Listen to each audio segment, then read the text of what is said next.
Quando surgiu em sua obra clássica No Rastro das Serpentes Marinhas, de 1968, a classificação ousada de Bernard Hellmans, que dividia as serpentes marinhas em nada menos que 9 tipos bem definidos, foi amplamente aclamada pela comunidade criptozoológica como um marco na pesquisa de criptídeos, sendo ainda hoje uma referência muito importante. Porém, a validade de alguns desses tipos de serpentes marinhas foi posteriormente contestada por outros pesquisadores, devido a descobertas que lançaram dúvidas ou desacreditam totalmente as identidades taxonômicas propostas para elas. Talvez a mais controversa dos 9 tipos de serpentes marinhas de Hellmans seja a serpente marinha de muitas nadadeiras, denominada Cetioscolopendra aeliani, cuja identidade ele associou a uma espécie viva de Arqueoceto, um grupo primitivo de cetáceos pré-históricos, dotados de escamas e couraça. Infelizmente, porém, muito antes dele sequer categorizar esses tipos, paleontólogos já haviam revelado que as escamas encontradas junto a certos espécimes fósseis de Arqueocetos não pertenciam a eles, como se supusera inicialmente após a descoberta, o que inspirou a identificação feita por Hellmans, mas sim a outras criaturas. Em outras palavras, não existem espécimes comprovados de Arqueocetos com couraça no registro fóssil, o que reduz drasticamente a probabilidade da existência de qualquer espécie moderna desse tipo. Mas, se as serpentes marinhas de muitas nadadeiras realmente existem, o que poderiam ser? Carl Schucker, em seu livro de 1995, Em Busca de Sobreviventes Pré-Históricos, propôs uma identidade bem diferente, uma hipótese que ele considera mais plausível, mas sobre a qual, lamentavelmente, foram feitas afirmações incorretas em diversas fontes posteriores de dados criptozoológicos, tanto online quanto impressa. Então, é hora de refutar essas alegações errôneas, de uma vez por todas, revelando aqui exatamente o que ele sugeriu sobre a identidade desse tipo de serpente marinha. Em sua obra Em Busca de Sobreviventes Pré-Históricos, uma criatura misteriosa que tem sido associada ao conceito de Eurypterídeos sobreviventes é o Conrite. Conrite é um termo vietnamita austroasiático para piolho de cobra, nome aplicado a uma forma específica de serpente marinha, encontrada nos oceanos ao largo do Sudeste Asiático. As primeiras pesquisas sobre o Conrite foram realizadas pelo Dr. A. Cramph, diretor do Serviço de Oceanografia e Pesca da Indochina, na década de 1920. Ele entrevistou uma testemunha ocular, chamada Tran Van Con, que teria tocado em um Conrite encalhado em 1883. Tran Van Con e outros vietnamitas encontraram uma carcaça encalhada na costa de Hon Gai, Vietnã. O corpo do animal media cerca de 18 metros de comprimento e quase 1 metro de largura, com o dorso marrom escuro e o ventre amarelo. A cabeça havia desaparecido, mas o restante era formado por estranhas articulações segmentadas, de 90 centímetros de largura, e estavam blindadas a cada 60 centímetros ao longo do corpo. Daí a associação com nomes como piolho de cobra e centopeia, e tilintavam como chapas de metal quando atingidas com um pedaço de pau. Havia também um par de apêndices finos, de 70 centímetros de comprimento, que estavam presos a cada segmento. Cheirava tão mal que a carcaça foi rebocada para o mar. O Conrite assemelha-se ao dragão das antigas lendas vietnamitas. Não é visto como uma cobra, mas como um animal avistado no Golfo de Tonkin, com um comprimento fabuloso, como uma centopeia. Bernard Hellmans classificou formalmente o Conrite e seus análogos como a Cetioscolopendra aeliani, que significa centopeia cetáceo de Aeliano, e os associou às baleias primitivas. Ele também considerava o Conrite como o protótipo do dragão oriental. Em Criptozoologia 5, Hellmans descreve esse tipo de serpente marinha como um animal singularmente dotado de muitas nadadeiras laterais e de uma armadura segmentada e articulada, composta por placas dérmicas ósseas, características comuns entre as baleias arcaicas. A espécie é encontrada apenas na faixa de águas tropicais e subtropicais ao redor do globo. Ao contemplar a possível identidade desse animal, em seu livro, Helmers considerou brevemente e descartou os escorpiões marinhos como candidatos, juntamente com crustáceos, favorecendo, em vez disso, uma forma hipotética e altamente especializada de arqueoceto blindado evoluído. Há diversos relatos de avistamentos descrevendo monstros marinhos alongados, aparentemente portando numerosas barbatanas laterais ou projeções, às quais o antigo escritor Hélio se referia como centopeias marinhas. Carl Schucker concordou plenamente com Helmers que o conrite não tem relação com os escorpiões marinhos, mas também tinha sérias dúvidas de que seja um arqueoceto. Como já mencionei, o conceito de arqueocetos blindados não é mais aceito e, em todo caso, mesmo dentro de sua própria seleção de muitas barbatanas, Helmers inclui exemplos que simplesmente não podem ser mamíferos.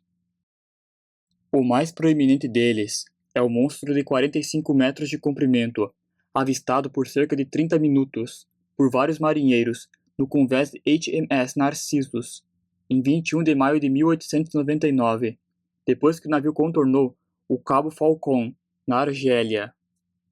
Em uma entrevista sobre o avistamento, um sinalizador fez a seguinte declaração reveladora: o monstro parecia ser impulsionado por uma quantidade imensa de nadadeiras. Era possível vê-las impulsionando a uma velocidade praticamente igual à do navio. As nadadeiras ficavam em ambos os lados e pareciam girar continuamente. Havia nadadeiras ao longo de todo o corpo, até a cauda. Outro detalhe curioso é que ele lançava jatos de água para o alto, como uma baleia. Porém, os jatos eram muito pequenos e saíam de várias partes do corpo. A menos que as numerosas nadadeiras sejam, na verdade, um par de membranas laterais ondulantes que se estende por todo o comprimento do corpo da criatura, o que não parece provável com base na descrição que foi dada, então a serpente marinha Narcissus não é um mamífero, nem qualquer outra forma de vertebrado. Claramente, suas nadadeiras eram órgãos de locomoção, gerando por meio de movimentos propulsores os jatos de água observados pelo sinalizador, e não espinhos rígidos como os relatados na carcaça do conrite. Consequentemente, na minha opinião, é que, em vida, cada par de espinhos do conrite abrigava um par de membros de corpo mole, os quais, juntamente com o restante dos tecidos moles da besta, teriam se decomposto, deixando para trás apenas a cutícula dorsal rígida. Tudo isso está em total conformidade com o que se esperaria de um crustáceo: múltiplos membros locomotores, uma carapaça dorsal rígida que não apodrece após a morte da criatura e um corpo mole que se decompõe muito rapidamente após a morte do animal. E essa decomposição rápida explicaria o forte odor emanado da carcaça da criatura. O único grande problema é o comprimento imenso do conrite, muito além de qualquer coisa registrada até agora pela ciência em relação a crustáceos modernos ou a fósseis conhecidos. Sabe-se bem que o sistema respiratório traqueal, utilizado pelos insetos, envolvendo uma vasta ramificação interna de minúsculos tubos respiratórios, impede que eles atinjam proporções gigantescas, tão apreciadas pelos diretores de filmes de ficção científica. No entanto, os crustáceos respiram por meio de brânquias, e seus corpos são sustentados pela água ao redor. Portanto, a evolução de um crustáceo aquático gigante não está totalmente fora do campo das possibilidades e, ao meu ver, oferece a única explicação remotamente viável para o anômalo conrite, ou piolho de cobra marinho, do Vietnã.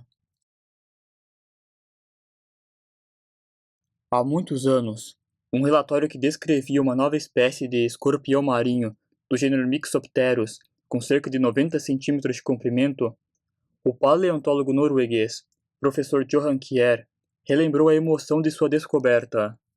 Jamais esquecerei o momento em que foi encontrado o primeiro espécime, um excelente estado de conservação, do novo gigantesco Euripterídeo. Meus trabalhadores haviam levantado uma grande laje e, ao virá-la, vimos de repente o enorme animal, com seus apêndices de formas maravilhosas, estendidos em posição natural. Havia nele um aspecto tão vívido, brilhante, em tons escuros na pedra, que quase esperávamos vê-lo erguer-se lentamente do leito, onde repousara em paz, por milhões de anos, e rastejar em direção ao lago, que cintilava logo abaixo de nós.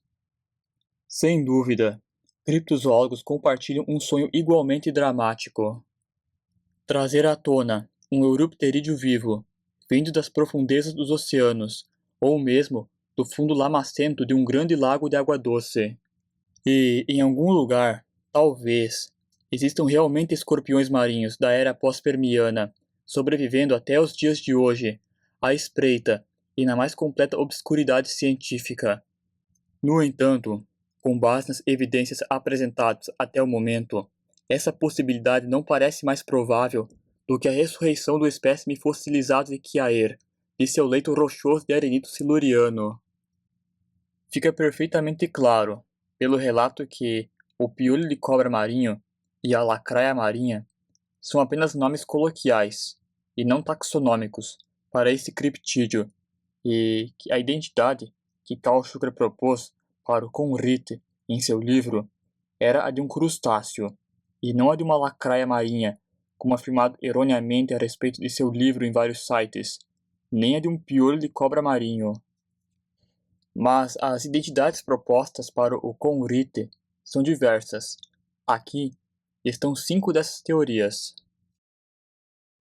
Primeiro, que a carcaça encontrada no Vietnã seria, na verdade, a espinha dorsal de uma baleia, embora a estrutura vertebral devesse ter sido óbvia e descrita de outra forma. Segundo, que a carcaça encontrada no Vietnã constituía, na verdade, nas vértebras caudais de um peixe-remo do gênero Regaleucus glesne. No entanto, seus ossos têm um formato diferente, e esse peixe geralmente atinge apenas 11 metros de comprimento.